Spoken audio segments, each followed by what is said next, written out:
Boa noite daqui da Argentina. Para todos vocês, é uma honra estar nessa nossa última reunião, nesses encontros tão ricos, tão interessantes, e é muito bom que tenha participado. Hoje vamos apresentar Rogério. Rogério Lerner, doutor Rogério Lerner, professor associado do Instituto de psicologia e professor subsidiário da área de psiquiatria da Faculdade de Medicina da Universidade de São Paulo, membro do Comitê Científico da Federação, membro do Comitê Científico do Núcleo de Ciências pela Infância, ex-membro do Comitê Científico da FEPAL, membro do Comitê Científico da IPA e investigador principal do Centro Brasileiro para o Desenvolvimento da Primeira Infância, co-presidente do Programa de Formação de Pesquisa da IPA e da Conferência de Investigação Psicanalítica Joseph Sand. Recebeu Prêmio Comunidade e Cultura da FEPAL em 2012, terceiro lugar no Prêmio César Hades do Conselho Federal de Psicologia, em 2013, Prêmio IPA em 2019, pela sua contribuição excepcional para a investigação psicanalítica. E hoje falará sobre evidências de psicanálise e a sua articulação com os achados neurocientíficos contemporâneos, bem como as outras aulas. Iniciando, Rogério fará uma exposição e, posteriormente, finalizando a parte da sua exposição, vamos começar com a participação de todos os presentes através do chat ou levantando a mão. Graciela será quem se encarregará de dar a palavra. Por favor, Rogério. Noite a todas, boa noite a todos. Fico muito feliz de ver tanta gente no nosso último encontro, sinal de que está despertando o interesse de vocês. Espero que a gente possa conversar a respeito dos assuntos que eu vou trazer e que dê tempo de eu transmitir tudo que eu gostaria. Eu vou começar compartilhando a minha tela, espero que funcione.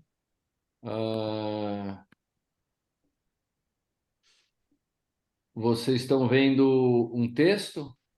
Sim. Muito bem. Eu vou ler pausadamente e vou passar por algumas partes, porque é um texto longo, é um artigo que vai sair publicado na Revista Brasileira de Psicanálise, para o qual foi feito o convite para essa publicação. Então, a primeira pergunta ampla que eu busco começar a responder nesse texto é: o que faz com que o conhecimento e os modos de conhecer específicos da psicanálise se prestem a contribuir com ciências tão distintas entre si? O que eu vou apresentar a seguir é um trabalho em construção. Em alguns pontos, decorre da interlocução com autores que desenvolveram alguns dos aspectos referentes ao assunto. Algumas das ideias estão mais bem fundamentadas por fazerem parte do meu programa de pesquisa na Universidade de São Paulo há muitos anos. Outras são incipientes, mais exploratórias, recentemente a ele incorporadas. Caso julguem fazer sentido, espero que a discussão decorrente do trabalho contribua para o seu desenvolvimento. Um dos argumentos que será aqui desenvolvido é que a articulação entre conhecimentos científicos anteriores à psicanálise e os decorrentes do processo de especificação do seu método, que seguem sendo influenciados pelos primeiros, compõe um conjunto de conhecimentos e de modos de conhecer centrais para a experiência humana e, portanto, são eficientes para o endereçamento de questões oriundas de campos diversos desta experiência. Como eu posso enunciar o conjunto de conhecimentos e de modos de conhecer da psicanálise que estou considerando central para a experiência humana? Sugiro que a psicanálise trata do funcionamento dinâmico das emoções em processos de graus variados de extensão representacional e, portanto, linguísticos, e sua influência para a qualidade de transformações de experiências intrapsíquicas e intersubjetivas, envolvendo necessidades corporais vinculares desde o começo da vida. Diversos relatos transmitem a imagem de Freud como a de um neurocientista experimental extremamente rigoroso do ponto de vista metodológico. Trabalhou com Ernst von Bruck na época de intensa discussão com von Helmholtz e de avanços que ambos, em colaboração com alunos e assistentes, fizeram acerca do conhecimento sobre o sistema nervoso. Mark Sohns tem feito há 20 anos uma curadoria dos escritos neurocientíficos de Freud, cujo conjunto está prestes a ser lançado, junto com a revisão da edição standard das suas obras. Citando Mark Sohns, durante um período de 23 anos, entre 1877 e 1900, Freud publicou mais de 200 títulos neurocientíficos, incluindo 40 artigos originais, 6 monografias substanciais. No entanto, uma edição completa dessas obras, muitas das quais são agora difíceis de obter, até no original alemão, nunca foi compilada antes. Apenas 10 aparecem em tradução para o inglês, menos ainda nas línguas principais. A maior parte nem sequer está listada na bibliografia da Standard Edition. Sohns fez um trabalho de rastreamento dos artigos e monografias que não foram traduzidos para o inglês, não foram listados na edição Standard, não foram explorados à luz do conhecimento que se acumulou em psicanálise e neurociências. Nos próximos parágrafos, eu vou me basear apenas em alguns elementos dos muitos existentes de resultados preliminares desse trabalho. Os experimentos de Freud tiveram entre os pioneiros na descoberta de uma migração filogenética ao longo de eras de células nervosas ancestrais, ou seja, primitivas, existentes de forma transformada em indivíduos contemporâneos, numa espécie de lampreia. Nota-se como a ideia de fixação de formas primitivas em coexistência com outras evoluídas, um princípio constante na obra de Freud e, a partir disso, em psicanálise, pode ser rastreado aos primórdios do seu trabalho científico.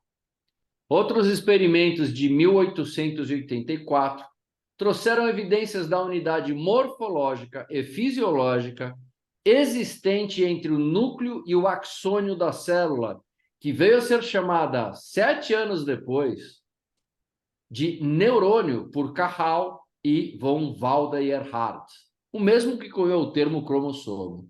Havia dúvidas na época se tratava de células distintas que funcionavam de maneira conjunta ou se havia uma unidade, tanto na sua anatomia quanto nas suas diferentes funções. A noção de sinapse, nomeada como tal por Sherrington, 1906, também esteve incipientemente insinuada em trabalhos experimentais de Freud, o que contribuiu para complementar a moderna teoria do neurônio, o que tem sido reconhecido em trabalhos sobre a história dessas descobertas por estudiosos que não são psicanalistas. Freud foi bem-sucedido também em criar novas técnicas experimentais. Se não foi o primeiro, foi um dos primeiros a atingir tecidos nervosos para distingui-los entre si em 1884. O Enrico Faldini, que é um grande amigo meu e fez um doutorado em neurofisiologia na Universidade de Leuven, deve ter bastante familiaridade com como é estudar tecidos nervosos, principalmente quando eles são bastante pequenos, frágeis, difíceis de acessar. Freud também descreveu uma nova técnica que lhe permitiu observar o funcionamento interno das células nervosas vivas do lagostim do rio, pois estava insatisfeito com a técnica padrão de observação de células mortas ao microscópio. Em seguida, mapeou meticulosamente tecidos até então não discriminados de duas partes pequenas, compactadas, extremamente intrincadas do tronco cerebral. Quem não sabe, o tronco cerebral é essa estrutura que vem da medula e entra no crânio, e é como se fosse o caule da couve-flor ou do brócoli. Imaginem um caule, é o tronco encefálico, o tronco cerebral, e daí vem toda a ramificação em volta, a ramificação neuronal. Então, ele discriminou a medula oblonga e a ponte. A história dessa descoberta é muito interessante.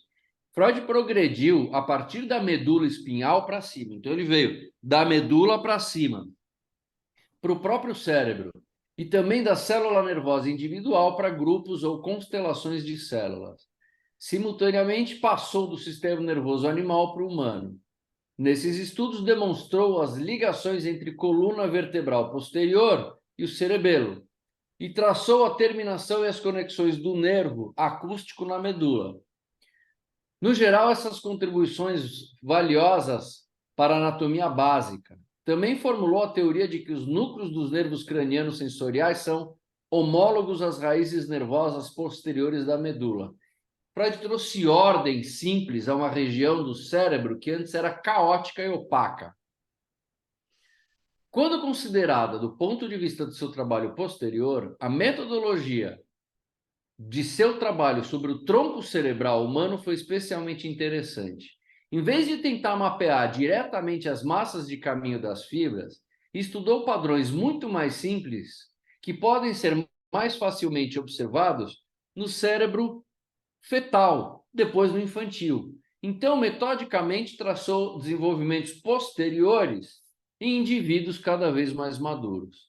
Também aqui, o ponto de vista genético ou de desenvolvimento é fundamental, e a abordagem evolutiva, novamente visível na conceituação dos trabalhos de Freud.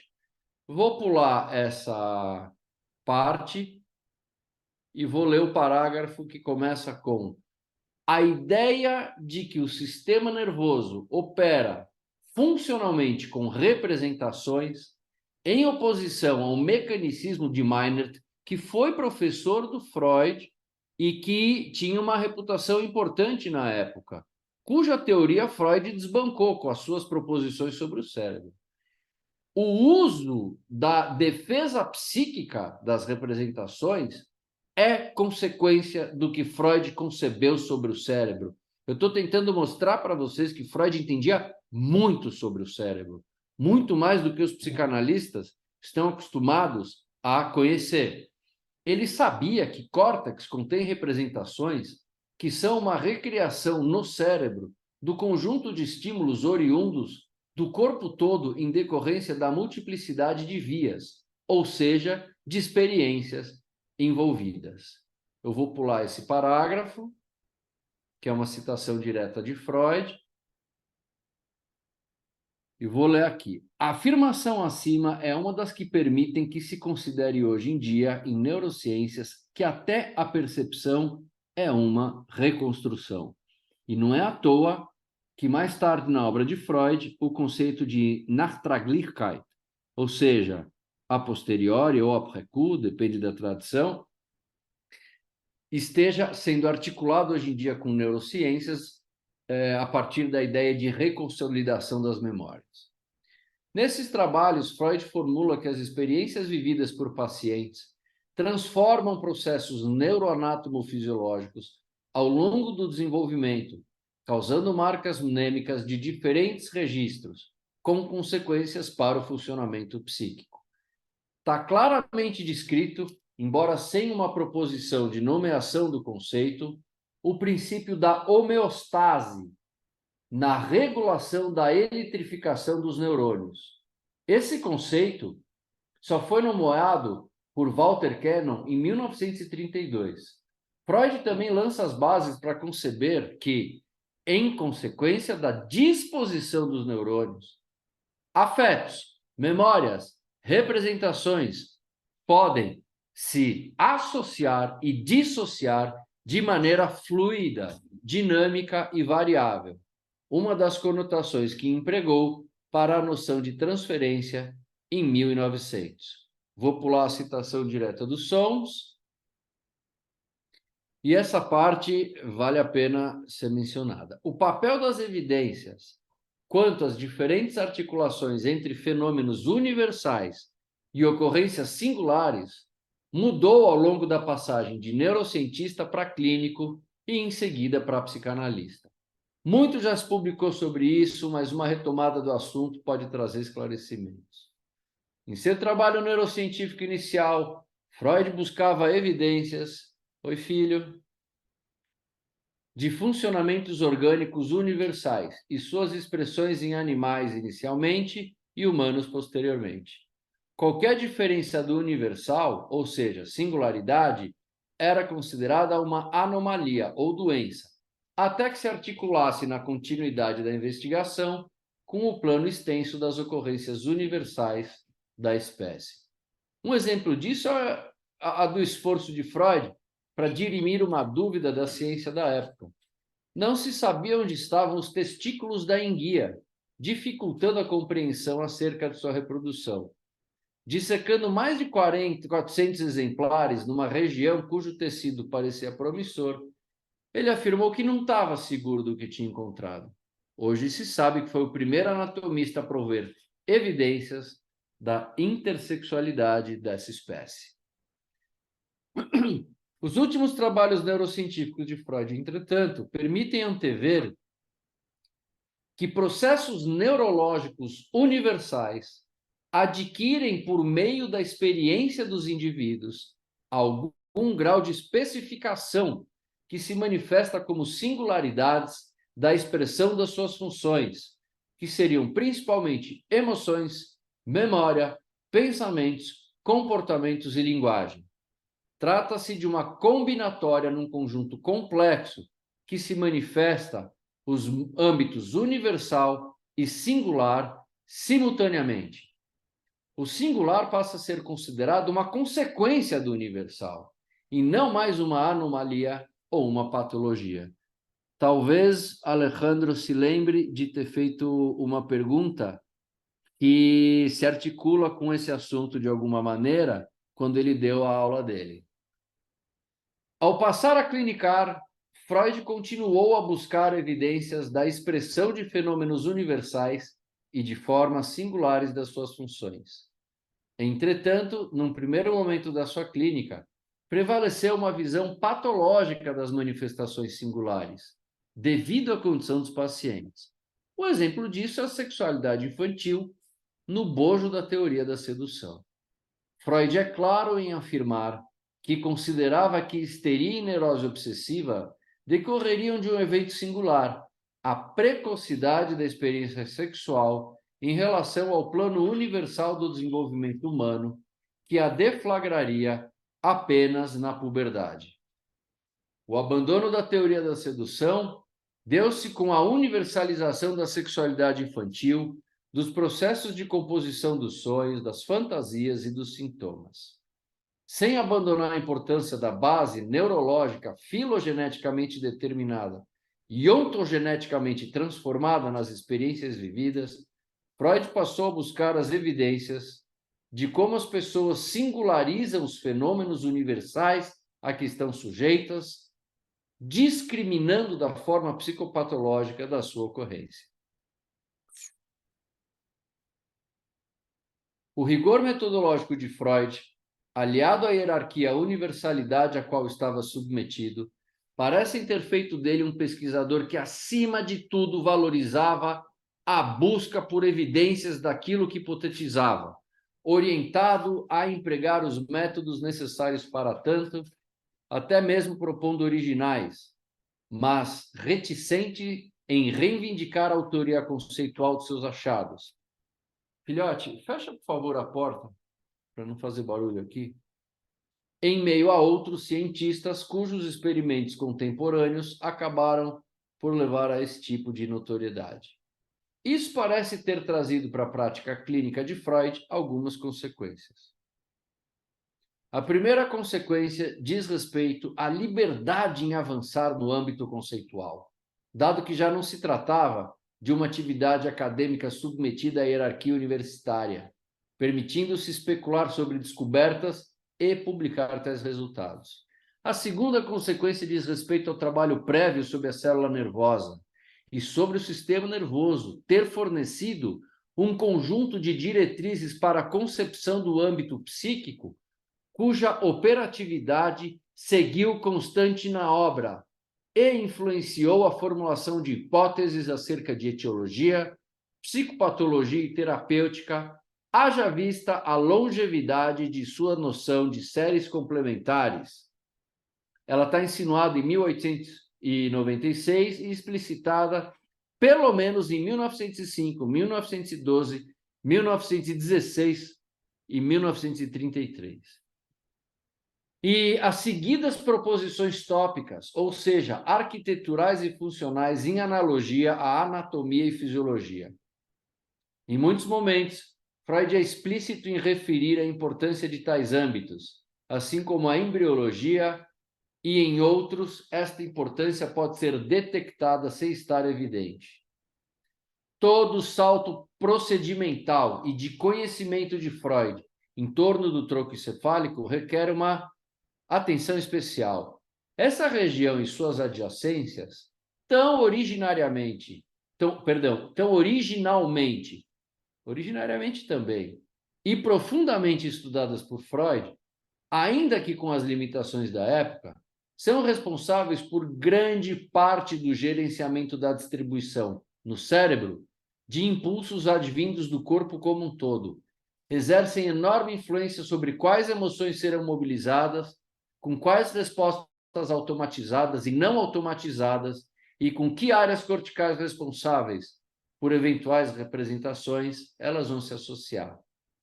Temos aqui a ideia universal de um sistema comunicacional dinâmico que converte energia elétrica em emoção e representação, que tem uma profundidade, que é o tronco e adjacências, além da medula, com um funcionamento instintivo equivalente ao processo primário e uma superficialidade, que é córtex, que usa parte da energia para, no contato com o mundo ao longo do desenvolvimento, representá-lo e usar tais representações mnêmicas, representadas como memórias, para antecipar mentalmente ações, processo secundário, de maneira que no adulto os dois funcionam simultaneamente, afetando e sendo afetados pela linguagem.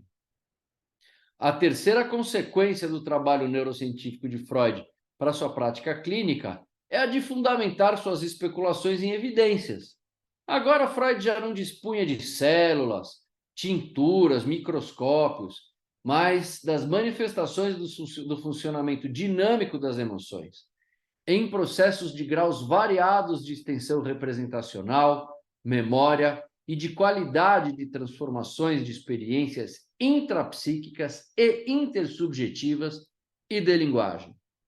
Em outras palavras, Freud tinha como evidências sonhos, emoções, lembranças, pensamentos observados nele mesmo e relatados pelos pacientes, a forma como se relacionavam com ele durante seus encontros, seus sintomas e sinais clínicos. A busca por evidências da universalidade de suas hipóteses se dava em produtos da cultura como tragédias gregas, romances, produções artísticas em geral, lembranças encobridoras, lapsos da vida cotidiana, sonhos, além do estudo de outras áreas do conhecimento. Diversas cartas a inúmeros interlocutores, além de artigos, testemunham as considerações acima. Nada disso faz do trabalho clínico de Freud sobre a dinâmica psíquica e relacional mera aplicação do que aprendera na bancada de experimentos.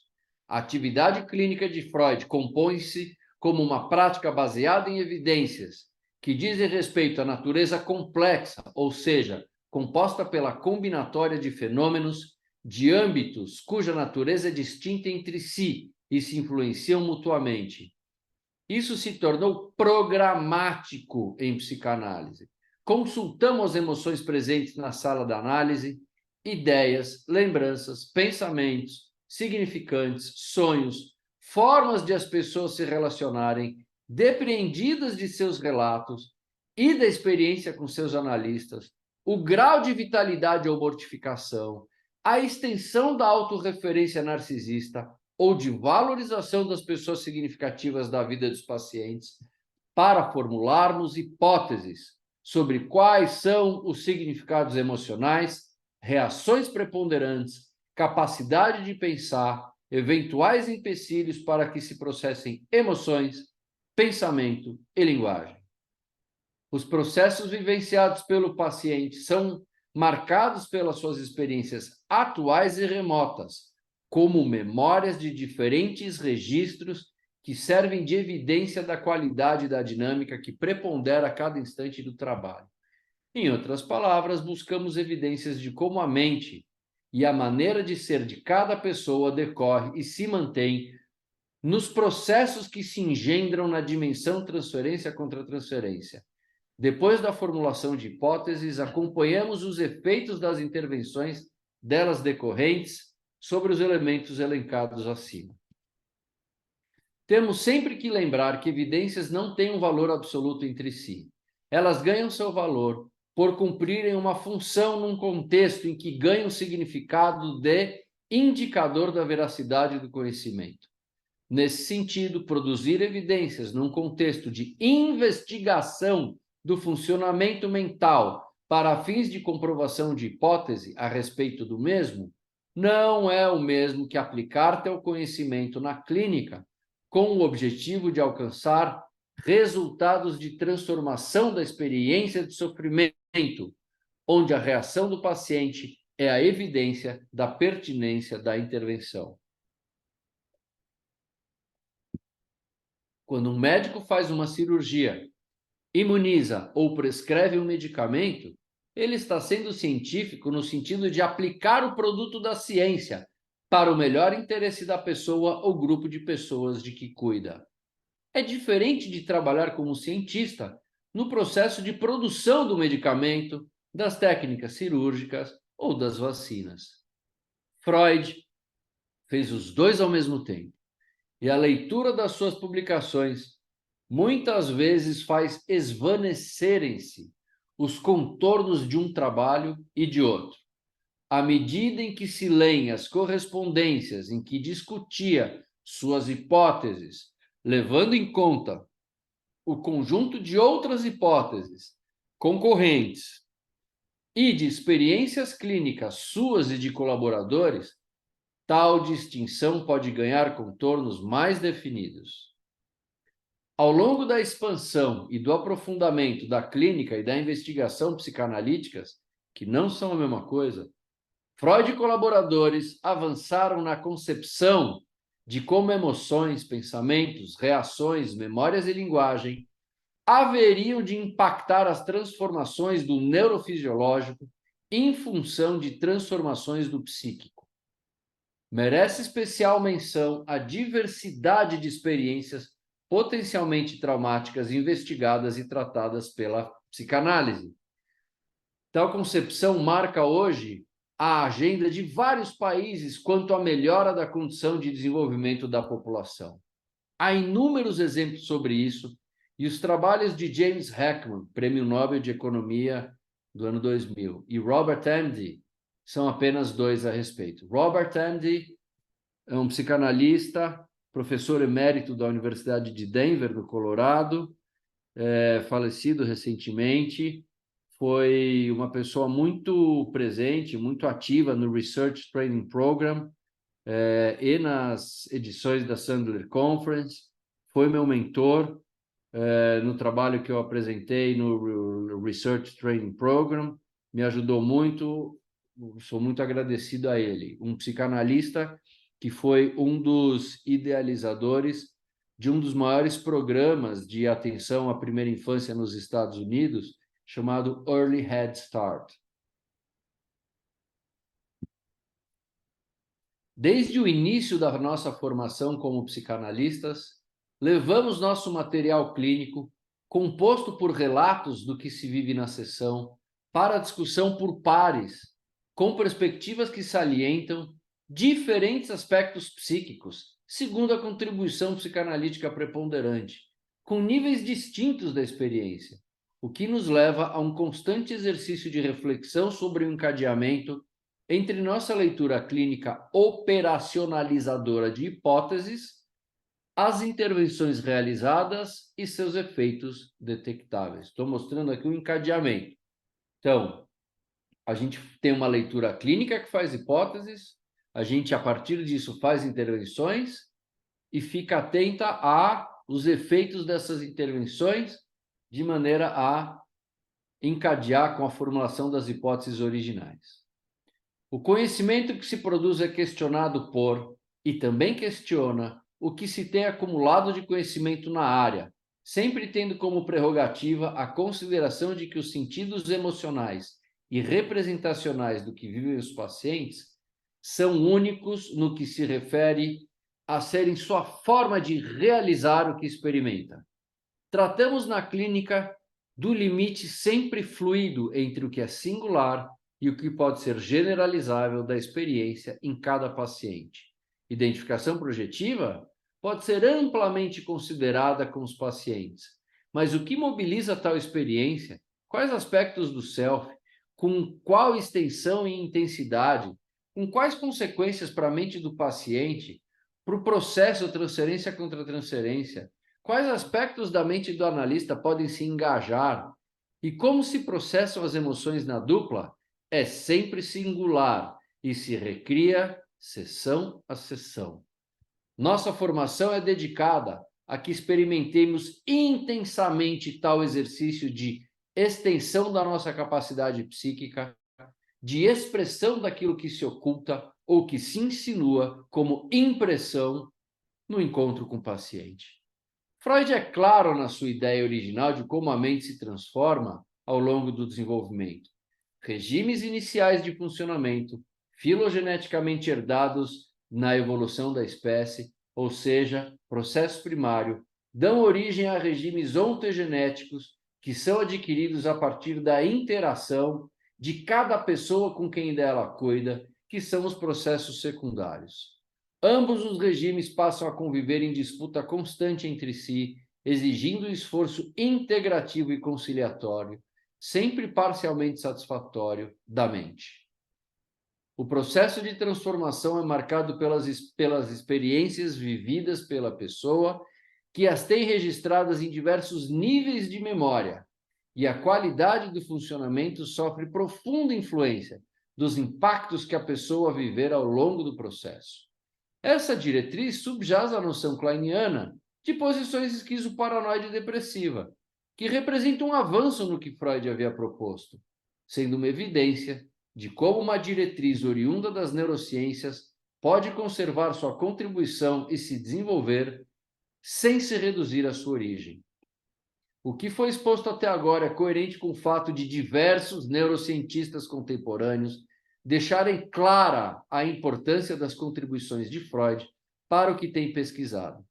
Somos partiu das considerações de Freud sobre os sonhos para evidenciar suas funções quando se acreditava que não passavam de descargas elétricas aleatórias, como os movimentos rápidos dos olhos.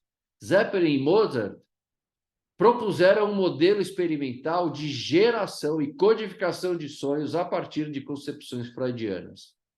Richard Lane, Carl Friston, Robin Carhart Harris e Cristina Alberini têm investigado diversas formas de processamento de memórias em humanos e animais, principalmente em torno da noção de reconsolidação, como eu falei, a partir das formulações de Freud. Aqui, um breve parêntese sobre a Cristina Alberini. Recentemente, no Brasil, foi lançado um livro de péssima qualidade que afirma que a psicanálise é uma pseudociência. um dos pouquíssimos argumentos que são utilizados pelos autores usa um artigo da Cristina Alberini. Cristina Alberini é uma neurocientista de renome internacional que tem um laboratório em Nova York.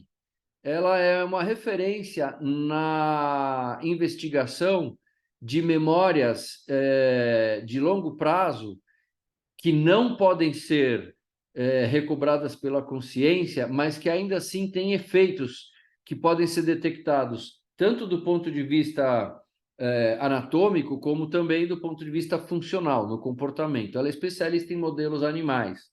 Então, os autores que eu estou mencionando citaram Cristina Alberini numa suposta contraposição a Freud.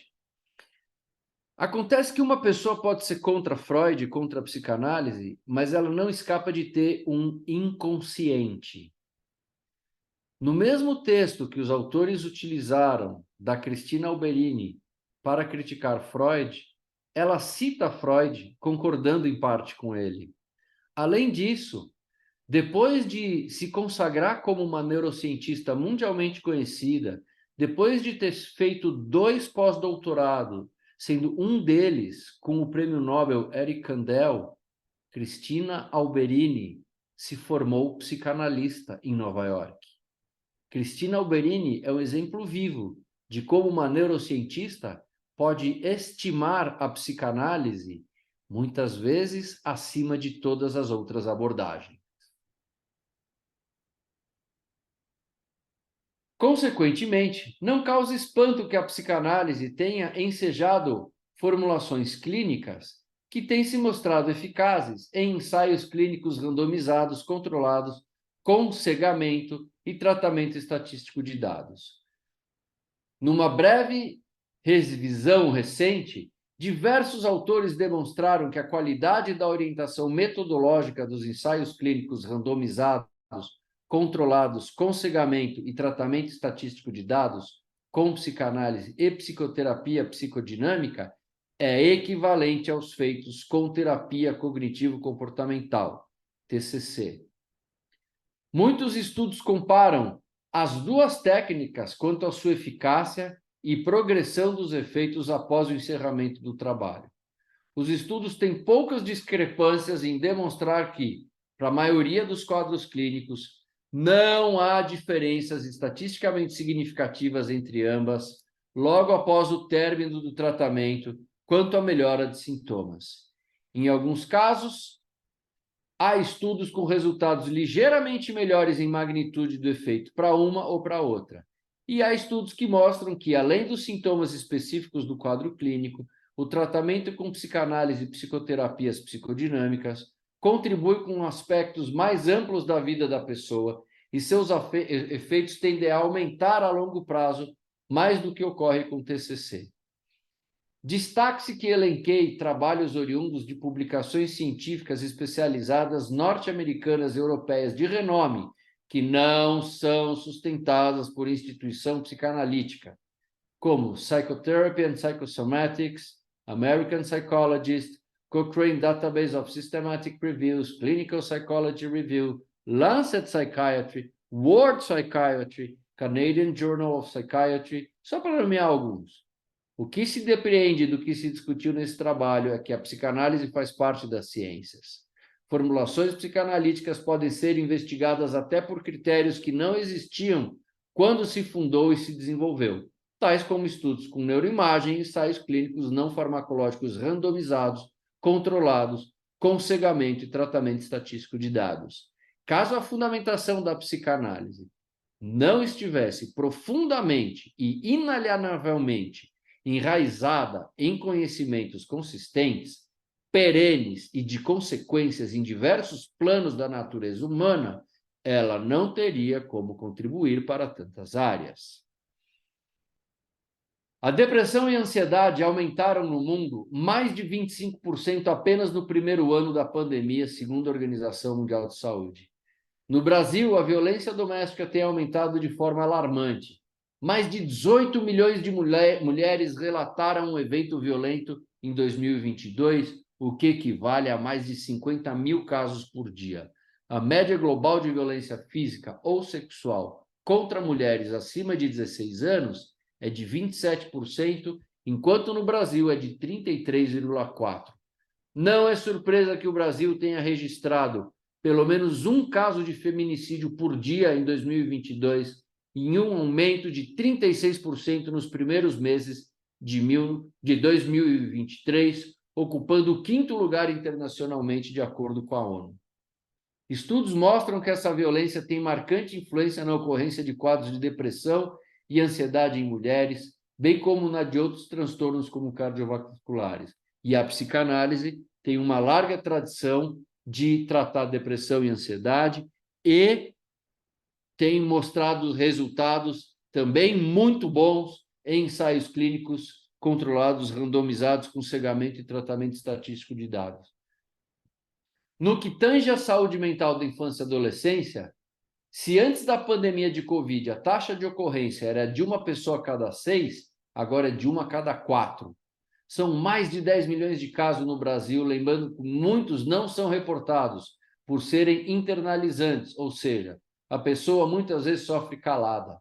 Depressão é a condição que mais incapacita na adolescência e suicídio é a segunda maior causa de morte entre adolescentes em muitos países.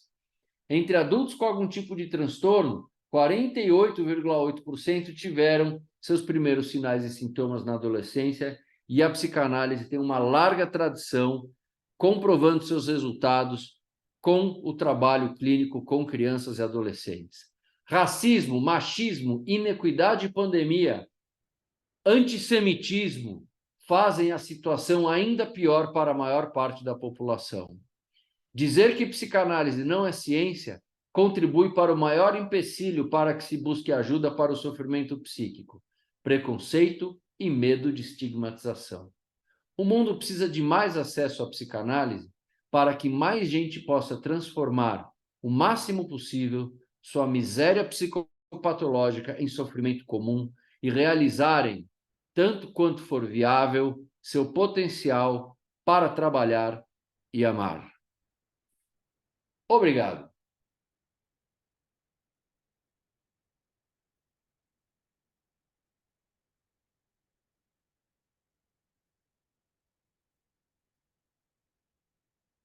Conversemos.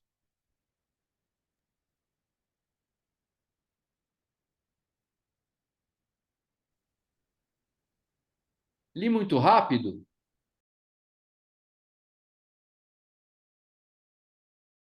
Não, Rogério, você leu muito bem. Bom ritmo. Quem gostaria de começar a dialogar com o Rogério? Quem gostaria de iniciar o diálogo?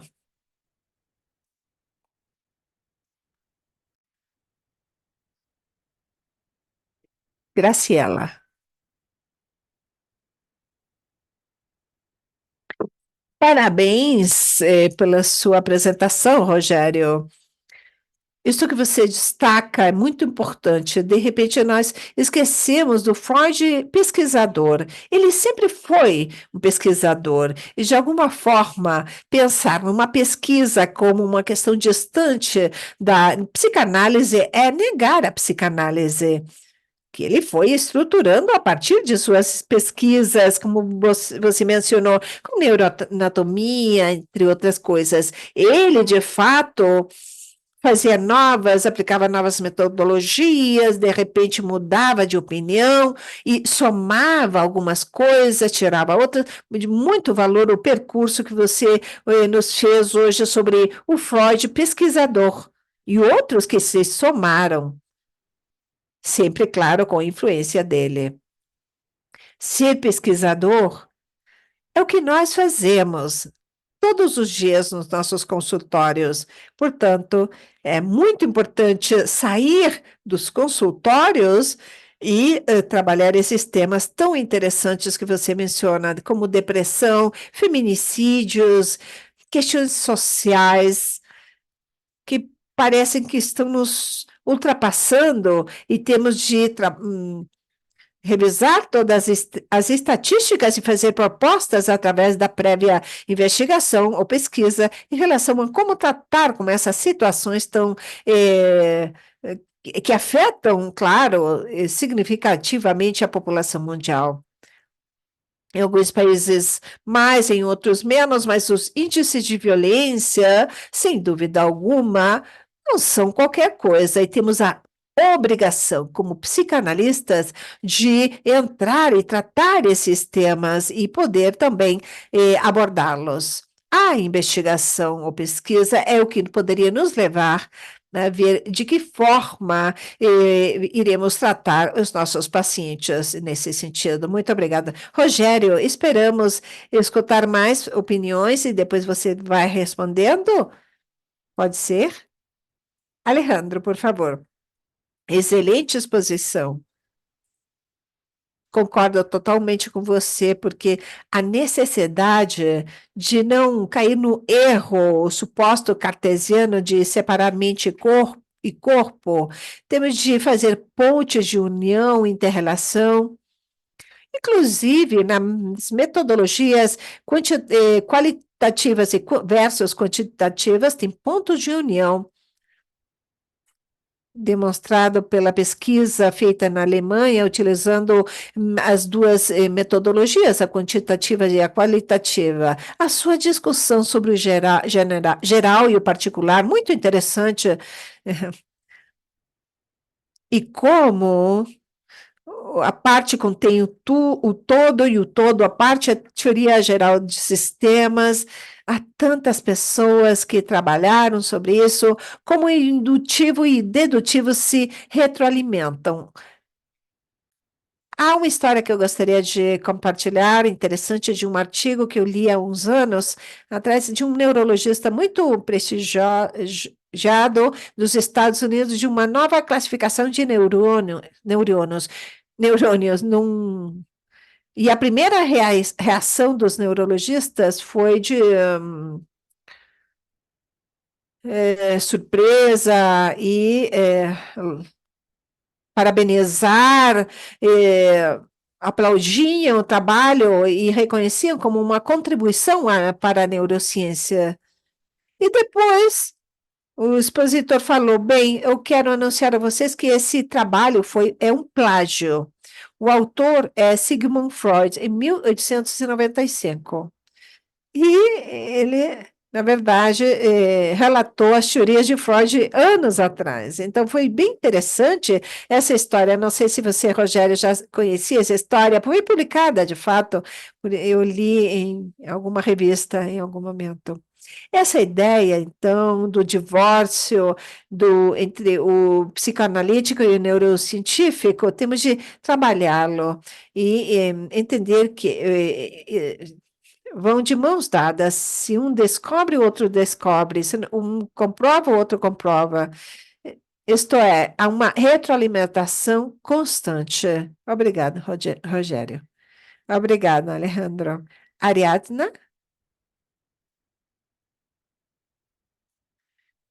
Sim, eu fiquei muito agradecida pelo tudo o que você nos trouxe, e todo esse percurso que você fez com o seu trabalho, com essas questões que você menciona sobre Mark Solms, é surpreendente como, ah, com tantos anos de distância, há 20 anos, há 20 anos que estão sendo comprovadas as teses de Freud, como comentava anteriormente Alejandro. A genialidade de Freud, que ainda dá trabalho entender, mesmo estudando há tantos anos, de fazer essa conexão entre o somático e como passamos depois um processo secundário, isso que você explicou. Aí vai a minha pergunta, justamente por aí. Eu me perdi em duas coisas. Você falou, se referiu a de que na neuropsicanálise se conhece a base neurocientífica da Preocupe? Não entendi bem, ou era isso? Você se referia a isso? Você poderia explicar? Não? Então, é a dúvida. E a segunda?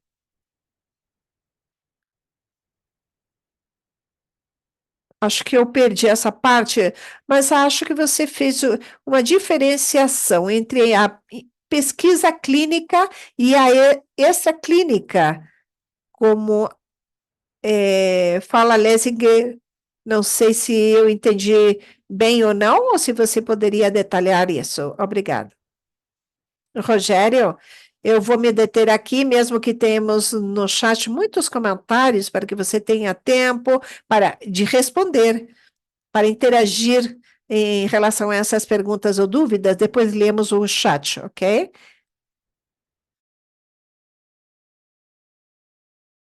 As manifestações tão gentis, generosas. Eu teria muito a concordar com o que foi dito, que eu consigo me lembrar, tanto da Graciela quanto do Alejandro. Mas eu acho que eu vou direto para a pergunta da Ariadna, para esclarecer um ou dois pontos em que eu posso não ter sido claro. Mark Solms criou a neuropsicologia, perdão, a neuropsicanálise a partir da neuropsicologia há muitos anos. E ele ficou muito famoso por esse trabalho. Antes de ele criar a neuropsicanálise, ele era um neurocientista que estudava sonhos. E ele veio para a psicanálise a partir das neurociências. Ele era um neuropsicólogo clínico que trabalhava com reabilitação. E ele se deu conta de uma coisa que psicanalistas que trabalham com reabilitação também se dão conta, de que, por incrível que pareça para algumas pessoas, pessoas que sofreram acidentes neurológicos e têm sequelas por causa deles, continuam a ter personalidade e continuam a experimentar reações psíquicas na sua personalidade, ainda que alguma das suas funções, tanto mentais quanto motoras, sofram sequelas do acidente que tiver sofrido. Então, para marcar a existência dos mecanismos psíquicos que acontecem na personalidade das pessoas, ainda que elas sejam pacientes de reabilitação em virtude de algum acidente neurológico, Mark Solms criou a expressão neuropsicanálise. E, a partir disso, abriu-se uma nova avenida de pesquisas. Daí ele tem trabalhado com a ideia do id consciente, e de novas formulações a partir de um outro autor que se chama Jaak Panksepp, que é um neurocientista. Ele fundou uma área no final do século XX chamada neurociências afetivas. Mas hoje eu não falei da neuropsicanálise. Hoje eu falei de outra coisa. Essa articulação entre a noção de Nachtraglichkeit e reconsolidação, ela não é especificamente da neuropsicanálise. Muitos autores em neurociências, psicanalistas e não psicanalistas, têm trabalhado com isso. Richard Lane, o próprio Carl Friston, a Cristina Alberini, Mauro Mancia, que eu não citei aqui hoje. Então, tem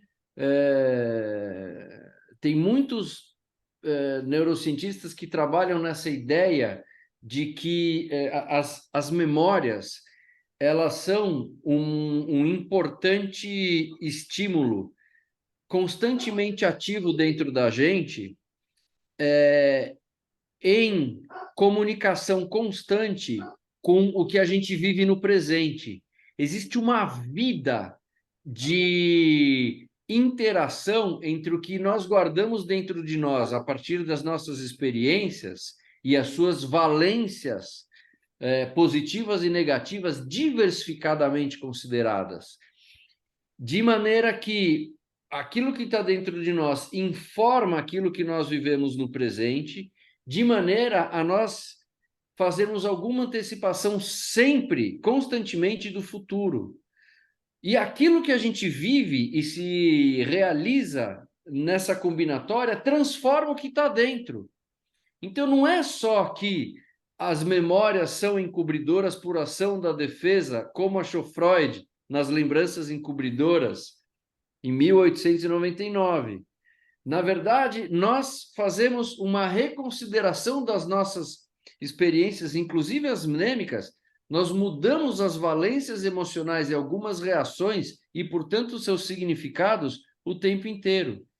E hoje em dia se sabe que isso acontece até desde o arranjo sináptico em torno dos neurônios, a partir dos quais se armazenam as memórias, mas até o Henrico, que está aqui, já me ensinou que tem uma repercussão até intracelular. Então, é muito importante esse assunto de um trabalho constante de recursividade do exame daquilo que está armazenado, à luz daquilo que se vive, em vistas do que se vai viver, porque se trata de uma maior ou menor probabilidade de garantia da vida. Então, foi isso que eu quis mencionar com a ideia de Nachtraglichkeit, né, o aprecu, a posteriori, e a reconsolidação em neurociências. É isso que tem sido investigado como passível de elaboração dos diversos traumas a que nós eventualmente podemos estar expostos. Existem linhas de pesquisa hoje em dia tecendo perfis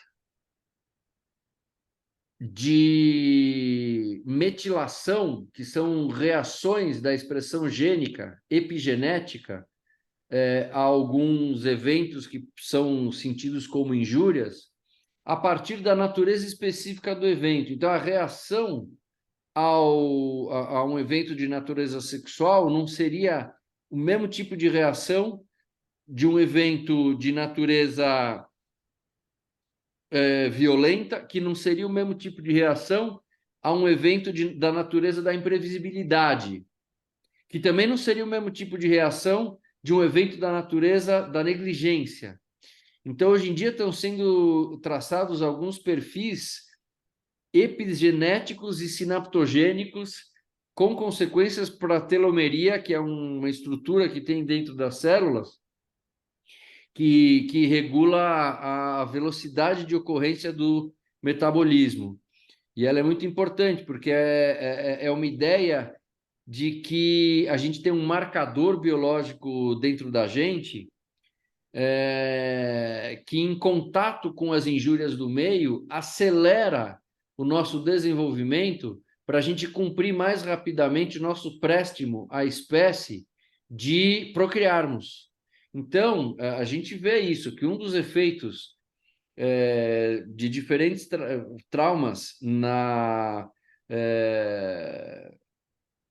alteração do curso do desenvolvimento são as acelerações, e as pessoas ficam mais agressivas e mais erotizadas mais cedo, e uma das hipóteses é que o sistema nervoso está reagindo com seus marcadores biológicos, genéticos, a uma impressão de que a vida está ameaçada, ele tem que cumprir a sua função de reprodução mais rapidamente, né?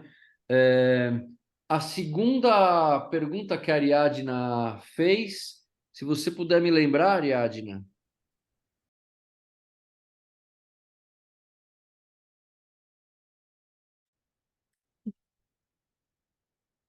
Eu me perdi quando você explicou a diferença entre a pesquisa clínica e a extraclínica. Eu entendi que era isso. Sim.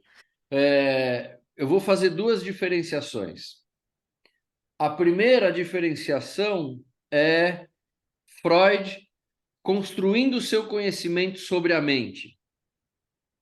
A segunda diferenciação é Freud atendendo as pessoas em sofrimento e vendo a cada caso o que gera resultados sustentáveis, perenes, que se articulam com outros achados de outros pacientes, ainda que a partir da diversidade existente nas diferentes singularidades. Não são coisas iguais, mas ele fez ao mesmo tempo, certo? Então, quando nós atendemos, não necessariamente nós estamos preocupadas e preocupados em conhecer mais os universais da mente e como eles se realizam na singularidade das ocorrências de cada paciente. Não necessariamente estamos procurando estender o nosso conhecimento a esse respeito. Muitas vezes nós estamos preocupados e preocupadas em aliviar o sofrimento psíquico, transformando a experiência daquele paciente naquele momento. Mas nós não temos em vista um quadro maior de uma interrogação a respeito de universais articulados com sua realização nas singularidades. Então, essa é uma primeira disjunção. Dizer que psicanalista, quando atende, sempre faz pesquisa, tem que tomar cuidado com a extensão dessa afirmação. Não é a mesma coisa fazer pesquisa quando a gente quer estender o conhecimento acumulado e quando a gente quer aplicar o conhecimento acumulado para investigar como é que a gente pode ajudar cada pessoa a cada momento. Não é a mesma coisa, são momentos diferentes, a meu ver. E eu acho que a obra do Freud mostra isso. Então, essa é uma primeira discriminação, uma primeira disjunção, certo? A segunda disjunção é a seguinte: eu, como um psicanalista, posso atender meus pacientes no consultório, um a um, e fazer a pesquisa que vai interrogar a respeito da articulação entre universais e singularidades. Eu também posso me ocupar da pesquisa que diz respeito a como é que eu posso aplicar o conhecimento acumulado para ajudar essa pessoa singularmente, a partir da experiência singular que se arma com ela a cada momento. Mas eu também posso, com psicanálise, agora eu vou fazer outra discriminação, com algumas ideias da psicanálise, alguns conhecimentos da psicanálise, mudar o método de pesquisa e aplicar esses conhecimentos em outro framework, em outro enquadramento, em outro arranjo da produção dos resultados. Então eu posso, e eu tenho feito isso, e eu tenho inúmeros exemplos de outras pessoas que fizeram com excelentes resultados a partir de vários quadros clínicos. Comparar dois grupos. Eu posso comparar, por exemplo, pacientes com depressão severa, como fez a Marianne Loisinger-Pulleber, e não foi a única, como fizeram David Taylor e Peter Fonagy no Reino Unido. O trabalho foi publicado em 2015 com dinheiro do National Institute of Health britânico.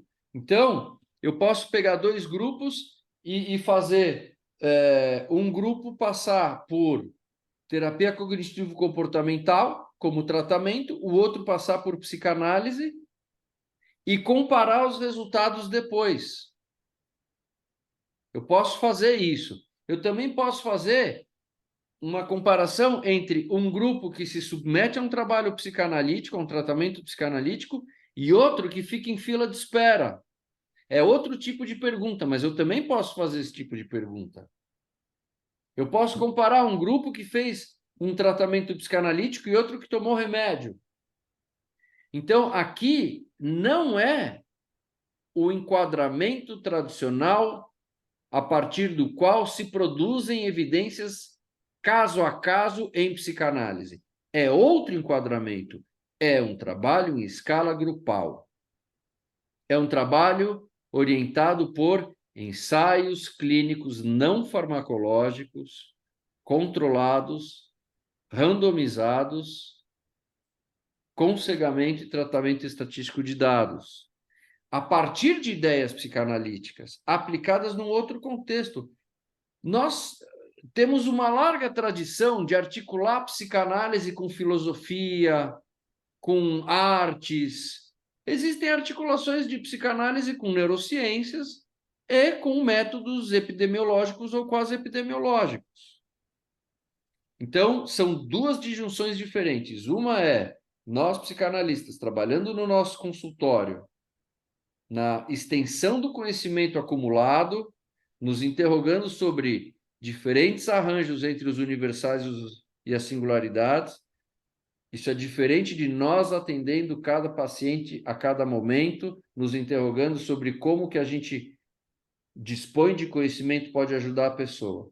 Uma outra disjunção é esse trabalho de consultório e o trabalho em escala grupal, que demanda tratamento estatístico de dados. Por quê? Porque eu só tenho uma resposta significativa a partir de um tamanho amostral. Resposta significativa significa que, se eu comparar com a sorte, se eu comparar com o azar, eu tenho uma chance maior de obter aquele resultado com a minha intervenção do que se eu estivesse jogando uma moeda.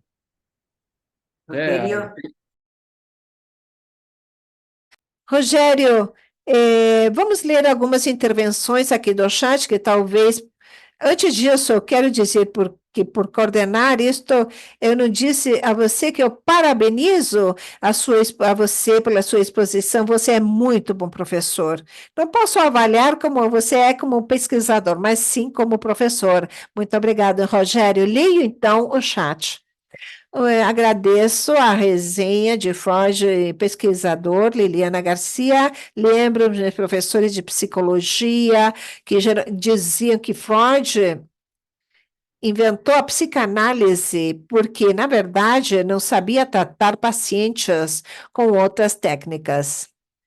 Isabela, é possível fazer uma ligação entre a crítica à psicanálise e a necessidade de um processo terapêutico imediato? Digo no sentido de existir uma crítica dada às necessidades de termos uma cura imediata dos afetos psíquicos. Enrico Faldini.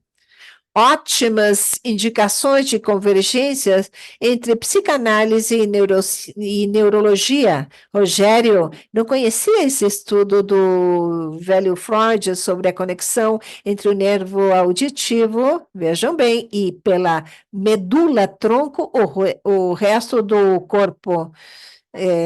A nossa Isabel está traduzindo do português, eu estou lendo aqui no chat. Ana Clara de Gavião, já conhecia esse belíssimo texto do Rogério aqui em São Paulo. O cumprimento novamente. Parabéns. O termo neuropsicanálise não seria redundante, considerando a indissociabilidade da neuropsifisiologia e a dimensão psíquica e emoções, como esse trabalho que hoje você explicita? Marcos, Rogério, parabéns pela apresentação. Gostaria de propor uma pergunta. Embora tenhamos pesquisas que mostram a efetividade e pertinência da psicanálise, porque esse segue sendo mal falada nas instituições de saúde, onde ainda não conhecido. Fale porque a tradutora está lendo o texto, por favor, em português. Será que alguém poderia dizer isso? Bem, Rogério, parabéns pela apresentação. Gostaria de propor uma pergunta. Alguém poderia dizer que a tradutora está interpretando, por favor, está traduzindo? Embora tenhamos pesquisa que mostrem a efetividade e pertinência da psicanálise, porque, porque esta segue sendo mal falada nas instituições de saúde ou ainda não reconhecida na sua eficácia. Ainda há planos de saúde que só cobrem psicoterapia se for na abordagem TCC. Por exemplo, ou ainda polêmicas como a do livro Pasternak, que considera a psicanálise uma bobagem. Sim. Alguém poderia dizer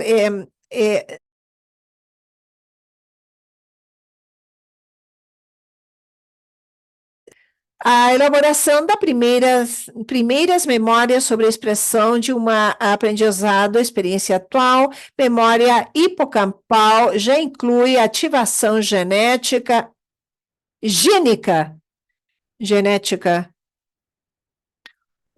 Para la producción de nuevas proteínas y eventual remodelación microanatómica de la Isabel, sinapsis. Sí. Isabel, la traductora está ofreciendo leerlo. Perfecto. Muchas gracias. Adelante.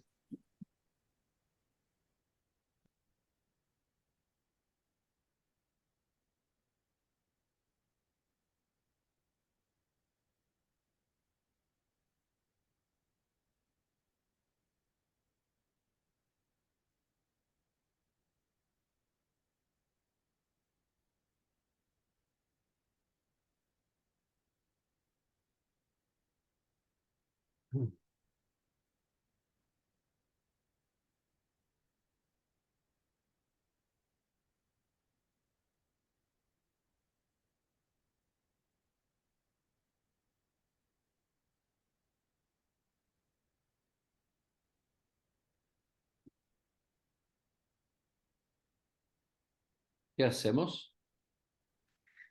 Pronto. Rogério, comentários a respeito do que escreveram aqui no chat? Mais uma vez, obrigado às observações, aos comentários, elogios.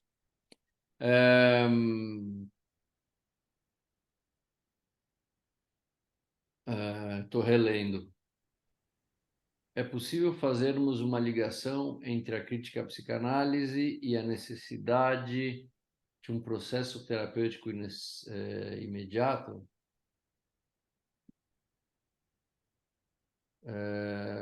Eu não entendi muito bem, na pergunta da Isabela, o que seria uma necessidade de cura imediata. Me parece que se A velocidade da cura depositada aí nos tratamentos que chamados cognitivos condutuais. Isso mesmo.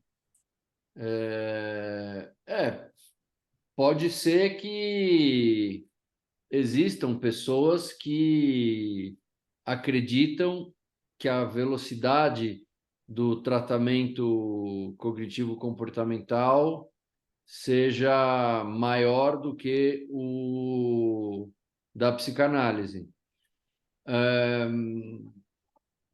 Não é o que os ensaios clínicos randomizados têm mostrado.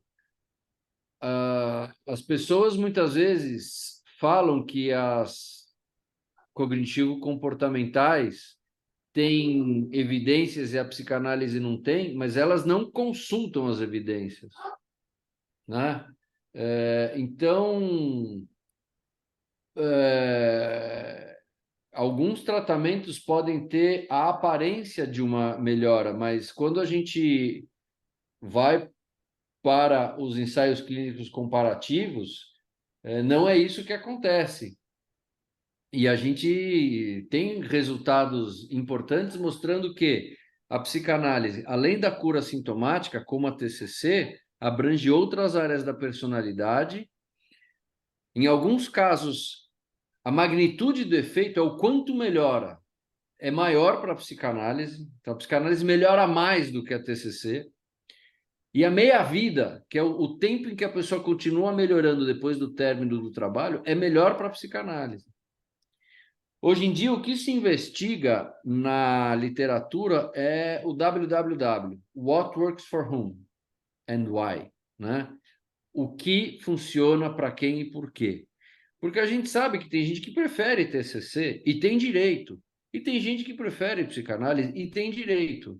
Não é porque tem resultado estatisticamente significativo que uma abordagem tem que ser imposta, não é? Então, Rogelio, vou ler te- outra. tenemos 10 minutos. Yo diría que Temos se mais 10 repartan el minutos. tiempo Tomara Adriana, y Tayane. Graciela e a Tayane Adriana, creo possam que estabas primera, ¿no? falar. Adriana, por favor. Voy a hacerlo cortito. Buenas Sim, Vou noches. desculpa, fazer Adriana, curta a minha só deixa eu interpretação. responder, perdão. Só a Norma falou uma coisa, eu só gostaria de responder para a Norma. Norma, tem gente que não quer participar do ensaio clínico em algumas clínicas. Então, é possível fazer uma determinada intervenção que é oferecida para o conjunto das pessoas e parte delas aceita naquele momento e outra parte fala não.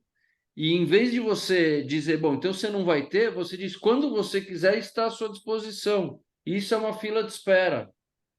Isso é uma amostra por conveniência. Nem todo mundo quer fazer o tratamento ao mesmo tempo. Nem todo mundo quer se submeter a uma randomização. Então, isso não é um impedimento de a pessoa ter acesso ao tratamento. Isso muitas vezes é uma circunstância que se dá na dinâmica clínica, onde está sendo feito o estudo. E para Ana Clara Gavião, eu diria muito rapidamente o seguinte: depende dos significados que as experiências e as palavras assumem em cada contexto. Em tese, eu tendo a concordar com você, mas a gente sabe que tem muita gente em psicanálise que não considera a importância do organismo e que tem muita gente para quem ouvir o termo neuropsicanálise torna a psicanálise mais palatável. Então, Gracias, Rogelio.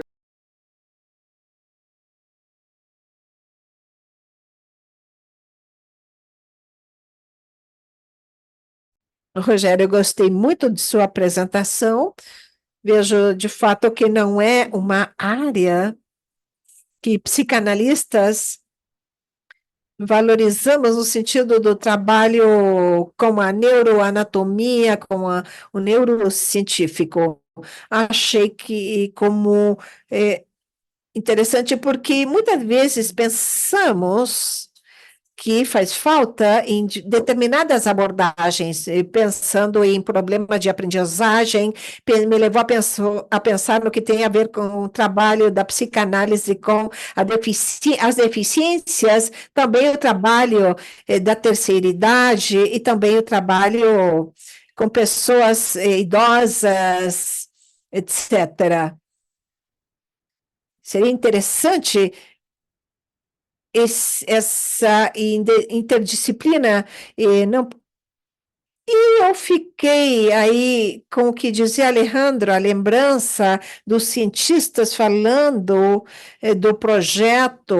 Lembro que quando eu era estudante, nos fizeram ler o projeto de uma psiconologia para neurologistas que eu via que estava tão longínquo da psicanálise que eu vi, valorizei, comecei a descobrir esse Freud, o neurocientífico, mas aí havia uma insistência de entender o projeto de uma psicologia para neurologistas, tentando psicanalizar, aproximando mais com a psicanálise. Quando falava do neurônio tal, Bem, quer dizer que quando vocês leiam neurônio ômega, bem, quando vocês leiam tal coisa, estamos falando de estar aproximando isso à psicanálise, em vez de talvez pegar o aspecto mais neurológico do que falava Freud. Obrigada, obrigada.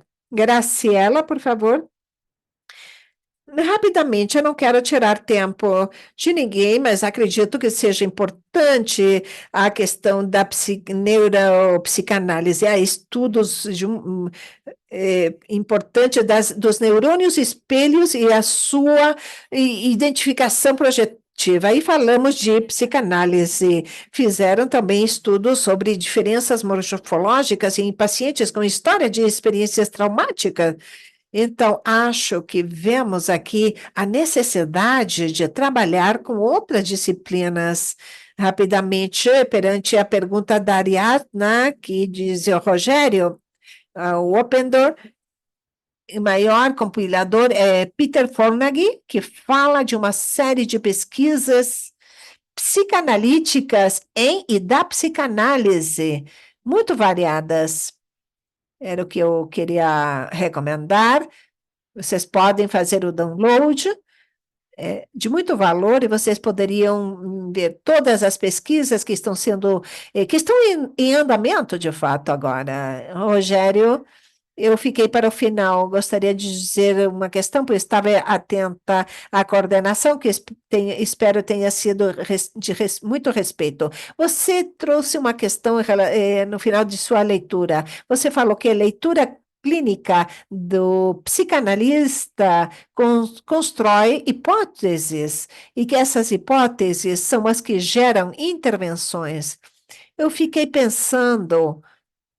Você tem que ser muito culto para ser psicanalista, porque para manejar o universal, você tem que ter uma leitura importante da produção cultural de cada comunidade. Para manejar o singular, você tem que ter a possibilidade de captar. Nós fazemos, a partir de uma linguagem emotiva, que é chamada de transferência e contratransferência, de muita riqueza, que hoje a neurociência demonstrou, através dos neurônios espelho, que a infraestrutura que possibilita essa superestrutura da produção de comunicação entre os seres humanos. Obrigado, Rogério, obrigada. Agora a palavra é para você, para fazer o encerramento. Eu não acho você, Ariadne. Você vê a Tayane aí? Eu já não vejo a Tayane que tinha. Se A minha pergunta acabei decidindo por escrever do que falar, mas seria sobre o cegamento como metodologia em psicoterapia, não necessariamente só na psicoanálise, porque recentemente eu participei de uma revisão sistemática de ensaios clínicos em psicoterapia e nenhuma intervenção teve o cegamento, o que não trazia um baixo risco de viés. Todos os estudos tinham médio risco de viés e fiquei pensando sobre essa possibilidade do cegamento em psicoterapia. Era mais na relação metodológica, não sei se teremos tempo. Peço desculpas por não ter. Não, eu vou responder muito rápido. O cegamento é dos avaliadores independentes. Então, o avaliador independente não sabe de que grupo é o paciente que ele está avaliando. Se a pergunta é um paradigma concorrencial entre TCC e psicanálise, o examinador não sabe se o paciente está fazendo TCC ou psicanálise. Mas a possibilidade do paciente de lista de espera, isso não A mesma afetaria. coisa, o paciente, o examinador não sabe se ele está examinando alguém que se submeteu ao tratamento ou alguém que ficou em lista de espera. Entende? Então, o cegamento é de quem avalia. Não Eu é. acho que exige uma equipe maior e por isso talvez não tenham tantos estudos, porque daí precisa de alguém só para Isso, follow, exatamente. O cegamento não é nem do terapeuta, nem do paciente, né? Na vacinação para a Covid, quando as vacinas foram utilizadas, antes de a gente saber que elas funcionavam, elas foram submetidas a testes. Aí havia um duplo cegamento. O que é um duplo cegamento? Quem aplicava a vacina não sabia se estava aplicando soro ou vacina. Quem tomava a vacina não sabia se estava tomando soro ou vacina.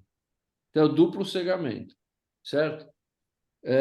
Podia ter outra camada de cegamento, que quem avalia também não tem consciência se quem tomou soro ou vacina.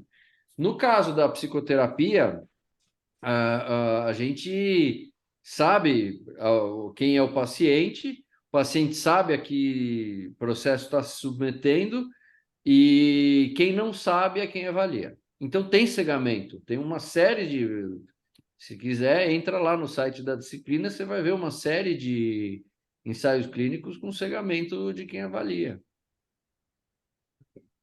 O ensaio clínico que eu coordenei no Brasil teve cegamento de avaliadores. Acho muito interessante, porque era um tema um pouco específico demais, então restaram apenas 10 estudos dentro do que a gente tinha selecionado como critério para revisão, e a gente não conseguiu encontrar nenhum com cegamento, que parecia ser uma verdade em psicoterapia. A gente ficou pensando, bom, como que seria? Achei interessante e agradeço a indicação. Imagina. Bueno, Chegamos ao final do nosso encontro. Rogério, algumas palavras para a audiência. Você tem que encerrar o ciclo de 4 aulas.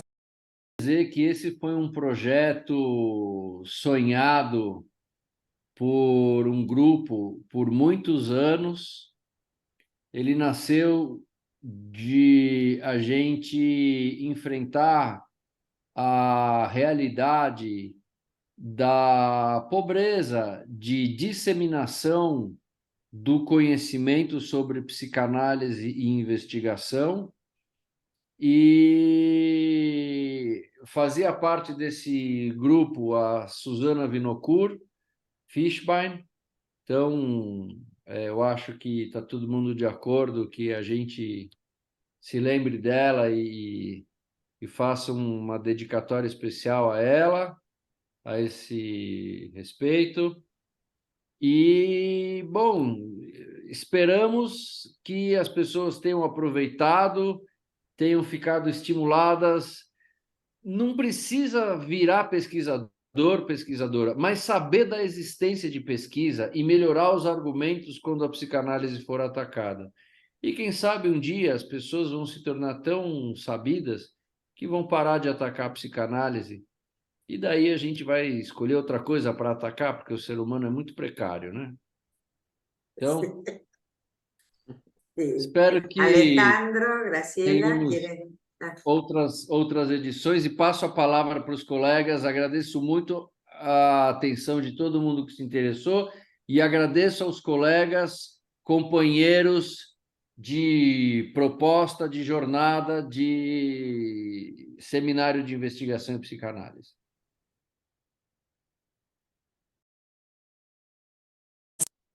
Graciela, mais alguém gostaria de dizer alguma coisa?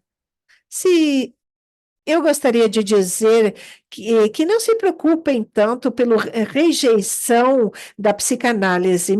Eu sou muito preocupada de se somos aceitos totalmente. Aí vai significar que não estamos falando em psicanálise. Você é irônico, não é verdade? Graciela. Sim, eu quero dizer que eu estou muito, muito agradecida com os meus companheiros, com a ideia de Alejandro Tames, que teve a ideia de apresentar essas aulas. Foi uma honra, um prazer ter estado aqui com vocês, também com a Diana, que hoje não pôde estar, nas reuniões que tivemos, e acho que, de alguma forma, atendemos ou cumprimos o objetivo em relação a sensibilizar, porque eu acredito de que muito da rejeição da psicanálise é porque não fala da sua efetividade. Por isso, eu acho que temos de fazer pesquisas. A terapia cognitiva condutual, sim, demonstra muitas coisas, e é o que temos até agora. O estudo de Marianne Lusinger, mencionado em alguns momentos, tiraram na Alemanha todas as seguradoras o tratamento psicanalítico como parte dos benefícios. E ela fez uma pesquisa incrível, eu também recomendo que procurem, onde ela relatou os tratamentos psicanalíticos e as seguradoras novamente voltaram a colocar a psicanálise como parte dos benefícios. Eu os convido, então, aqui temos de falar disso, de que a psicanálise é eficaz, está vigente, e muito é isso. Agradecer a todos e todas. Graciela, talvez seja a nossa responsabilidade estarmos mais presentes na mídia, nos meios de comunicação. Talvez seja uma questão que nós teríamos de trabalhar. Maior difusão, exatamente. E essa foi a ideia nossa, é o objetivo. E muito obrigada, então, a todos os presentes. Acho que, bem, eu estou muito, muito contente com o resultado de todos os seminários. Bem, escutamos muitos elogios para Rogério, uma avaliação geral, mas acho que não temos tempo. Talvez podem deixá-la através de Adriana Pontelli para que nós também possamos colher o resultado dos 4 seminários. Acham bom? Boa ideia? Comentários escritos, e depois a FEPAL pode falar conosco em relação ao que vocês acharam, porque este é uma aprendizagem.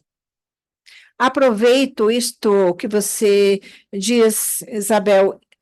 A ideia é que vocês possam enviar para o mesmo local que vocês receberam o link, vocês podem escrever aí os comentários, as avaliações, o que vocês acharam como positivo, sugestões, etc. Nós vamos comunicar tudo isso com o grupo. Também aí podem solicitar o certificado, em que idioma querem, em português ou em espanhol, porque vocês vão receber um certificado, uma certificação segundo o idioma que vocês possam escolher. Obrigada, Adriana. Obrigada a todos. Obrigada. Obrigada. Boa noite para todos. Bom final de semana.